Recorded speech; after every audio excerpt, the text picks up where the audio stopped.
Welcome to the heat. Uh, Welcome to the heat. เคยเว่าโนเด เอ ร้อง อลอง ลำ ลองเด้อลองลำเด้อ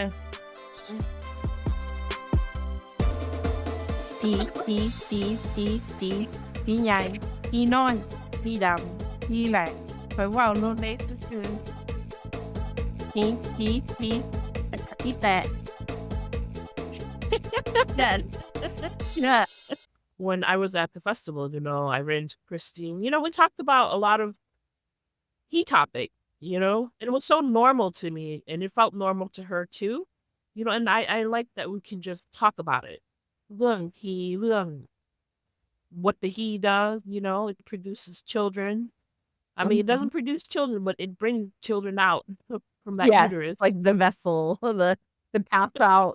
It's the vessel. Even when I was talking about my fertility stuff, เรื่อง egg freezing. I just spoke about it so freely and openly. People didn't know me that well. Yeah, you're asking about egg freezing and stuff. Like, I would like to be able to kind of just openly say something like that. Yeah, and like one of our friends, she listened to it and she was just remarking about how like nourishing it was to hear another Lao woman just like speak so openly about what they want and Yeah. like taking these risks, like this scary process, but like just to be like so clear in the vision. We be asking those questions. Like, let's get that straight. Like, let's get on our he in more than just like this sexual way. Like, it is like about life. It is about clarity, right? It is about being a woman and like this lineage of women and the way that they talk to us, even though your mom is like, she's like a little squeamish when we like try to dissect it. But มันบ่งาม what was the other word she used? It's like bahua or something. Bahua. I don't know. No. We can go back and listen. That's why it's good to have these recorded because sometimes we're like, wait, what did they just say? A new word. Or it's like one of those rhyming words that they be using. Yeah, my mom uses a lot of rhymey words. She's very poetic with her southern talk. Oh, มันบ่แม่นหยังหรอก เห็นบ่มันบ่แม่นหยังหรอก Joking. joking serious แล้วเว้ามันบ่แม่นแนว serious Oh, she's excited about your Heecret. No, like tell us what's your Heecret? I feel like you've kind of been like dropping hints. Okay, the he topic. It's the biggest he topic you can imagine. I mean, like, when I tell people I have a Heecret, they kind of have an idea what that Heecret is, Yeah, even when you told me Like- you had a Heecret, I was just like, What he-related secret, right? And you're like, oh, okay. in case So, y'all don't know, in case y'all in the audience are not sure what a Heecret is, it's a he-related secret. This is my secret. I'm pregnant. Oh my god! How far along are you? I'm 33 weeks now. Wait, out of how many? Is it 36? Yeah, 38 according to my doctor. Okay. The doctor said 37, 38 is when she's gonna come out. Oh yeah, it's a she, so it's a he. It's a he noi.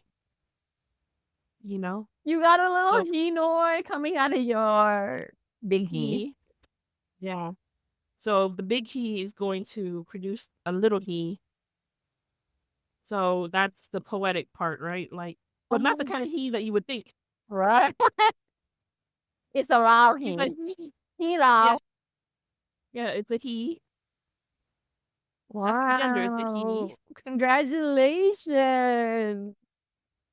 We're so Thank happy you. for you. So let me ask you, like, did you use one of your eggs? Is that how you got pregnant or? No, I think that is a question that a lot of people wonder. And I actually did not. It was completely natural and completely unexpected. I am 44 years old right now. By the time Ihinoi is out, I'm going to be 45. Wow. Another month. Yeah, our birthdays are very close together. Uh-huh. So I will be a 45-year-old with a newborn. That's Yeah. amazing. So you got pregnant naturally. You still have the eggs? I still do. They're in the East Coast somewhere. They're stored. They're just like in a library somewhere. Some sort of storage facility on the East Coast with a bunch of other eggs. Do people ever sell their eggs? I've had this question Their asked eggs seem me. very valuable. So when I was doing it, when I was doing the egg retrieval, I had to sign something along the lines of like it didn't go through a certain criteria. I can't remember what it was. I would not be able to technically sell it. However, they can't stop me from using it with another person. Black market shit. Yeah, like, can I use your egg? I mean, who are they to tell us that we can't fertilize it with whoever we feel like it? Does that make sense? Yeah. So, in a sense, even though I can't just like, the point is so that I can't just black market sell it type of thing. Yeah. But, if I use it with someone because they asked me, like, they can't stop that, I would imagine. What is being pregnant like? Because like you said, you're in your mid-40s, right? Horrible. Tell more.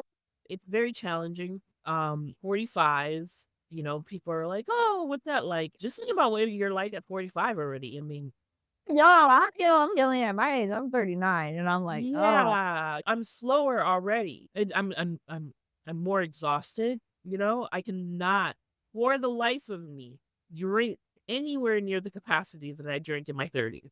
I'm like a one drink person now. Like, woo. Like, are you drinking pregnant? no, The French are like, oh, it's okay in your third trimester. no, I'm not a wine. I'm not one of those. Oh, a few ounces of wine during pregnancy isn't gonna hurt. I don't do that either. Yeah. I think I did that like one.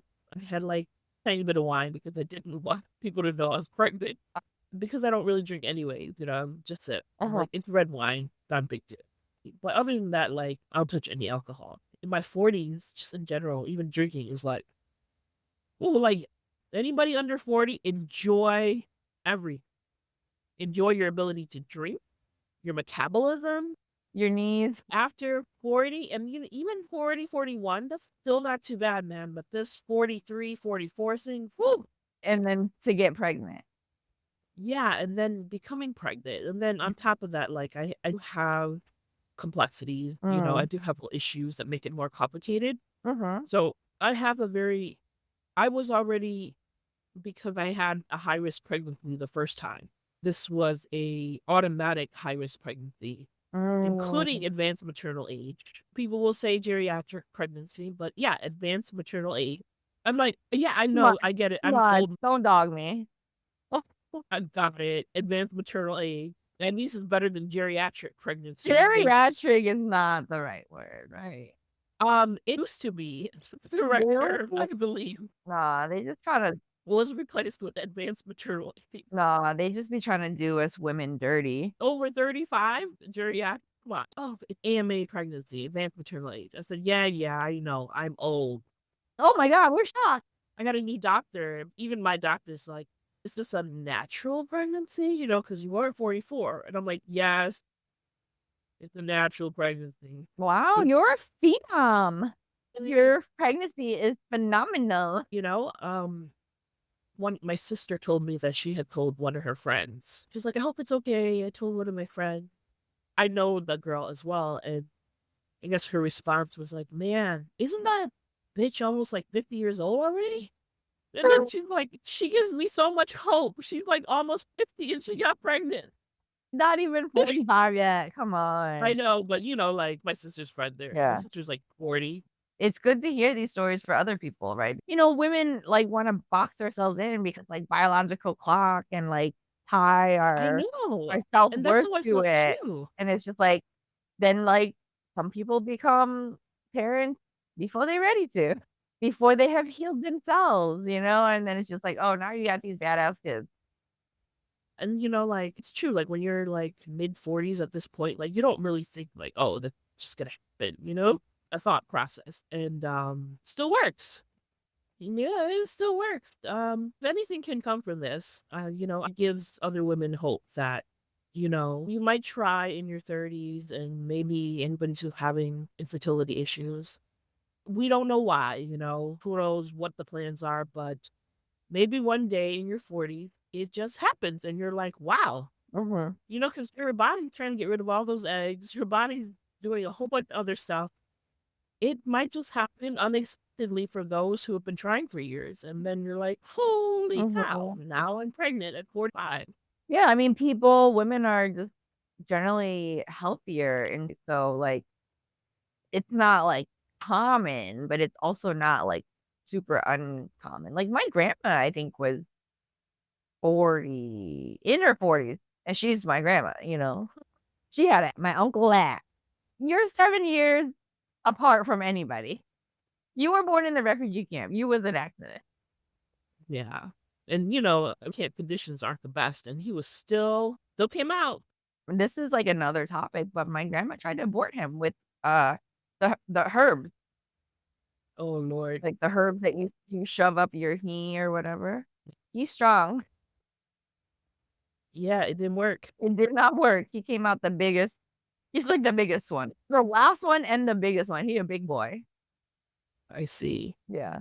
Also, like, you're a student. You're a nursing student, right? So what's that like? Because not only are Oh, you're juggling another responsibility, but also you're learning a lot about the medical aspect of being pregnant, right? What's that been like? I definitely feel like having more medical knowledge, I feel more empowered. The decisions that I make regarding like my body and my diet. I do have pre-gestational diabetes. This means that I had diabetes before I was pregnant. So I recently got diagnosed a couple years ago.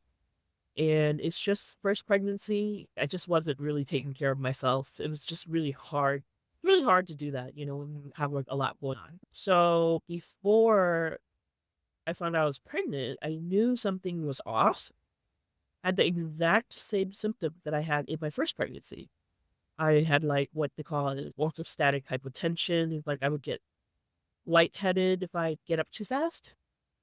So I went to the doctor and they said that I had high blood pressure. So I was odd. I never have high blood pressure. I don't have chronic high blood pressure. Like the last time I had high blood pressure, and then thought to myself, no. I took a pregnancy test by myself. I didn't tell anybody. I was like, oh my God, shit. I'm really fucking pregnant. Like I took it twice just because it turned pink really fast. That line came up really fast, but I was like, I have a second one. I'm just gonna do the second one just to make sure. And I was like, oh wow. And I knew right away because I had all those issues with my first pregnancy. I went to go see a doctor right away. I went to go like I was barely even a month. I went to go see a doctor. I went to go get a checkup. By the second month, I had to completely change my diet, see if we could manage my diabetes through diet. And when you're pregnant, sometimes it can be very difficult to do that. Even if you don't have diabetes or pregestational diabetes, you can develop pregestational diabetes in your pregnancy and never have had any sort of diabetes issues before. I was put on insulin, and that was really scary for me because I'm like, oh my God, I don't want all this medication. But, I educated myself, and plus I'm in the medical industry now. And, insulin doesn't cross the placenta.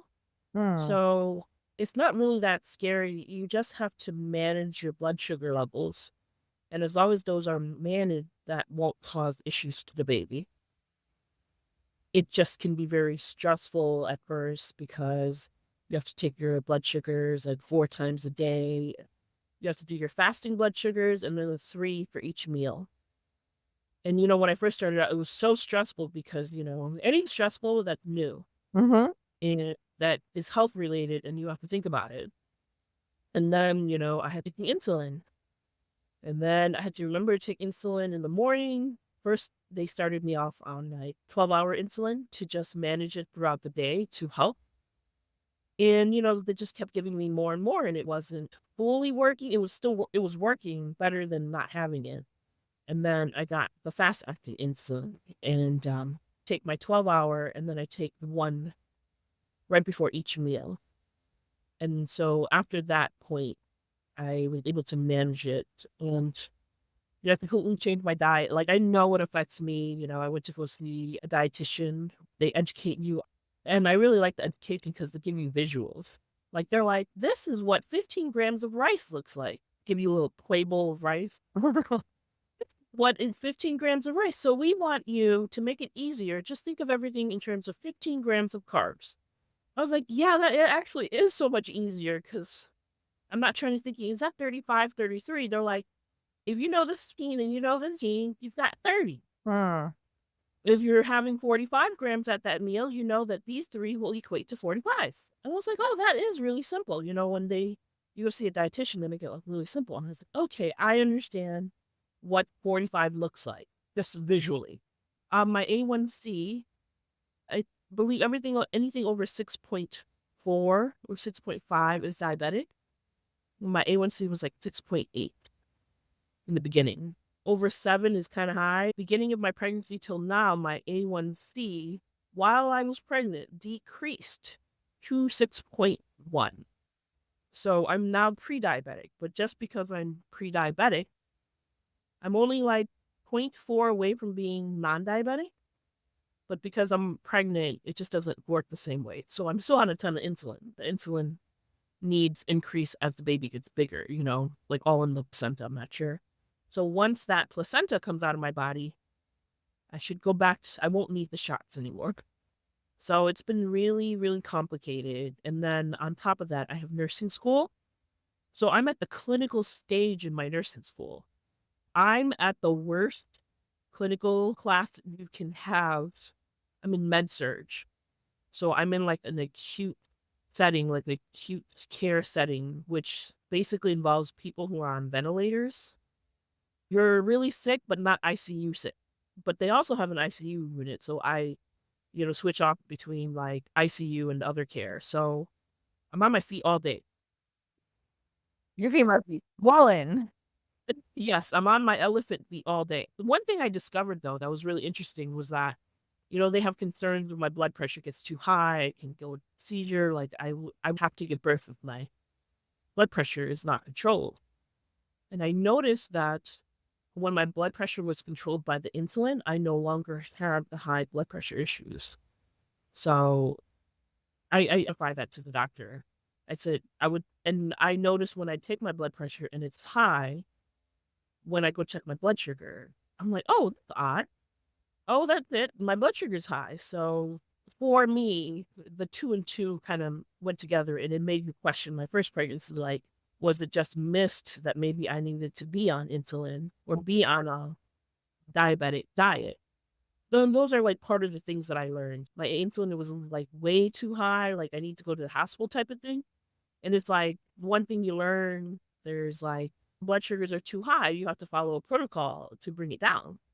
So panicking, I'm like, oh, okay, I'll just take this many shots. I read the instructions. It says take this many shots per hour and monitor, and then it'll come down.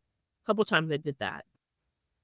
And then I would tell like the doctor, oh yeah, it was really high, but so they're like, can you just call us next time? I'm like, yeah, sure. That's what they would tell me if I called anyway. So I don't recommend doing that. That's just me being irresponsible. But yeah, I knew what needed to be done, so that's what I did. And then I just try not to eat so much that it spikes my insulin. But you know how it is, like once in a while, Thanksgiving or Christmas. Or Lao Food Fest. Yeah, Lao. Oh my God, Lao Food Fest. Oh, girls. I was like, my blood sugars are over the moon. All the numban. Yeah, and it's like, and I'm still not even eating as much as I would if I went to a Lao Food Festival, right? But I'm eating more than I should for what I already know I can eat. So my blood sugars were like all over the place, but it wasn't an emergency, thank God. It was just higher than usual. So I felt that was acceptable. Like, I don't do this all the time, went straight back to normal. So it has been really complicated. Yeah, absolutely, And right? To like, you have to monitor these things. yeah, the overall consequence of the results is, even though I took all the genetic testing, everything, that despite all the complication, my age, everything, the pregnancy is as normal as it can be. And everything is as good as it's expected to be. So that's been really good. Wonderful. So your Hinoi is gonna be here really soon.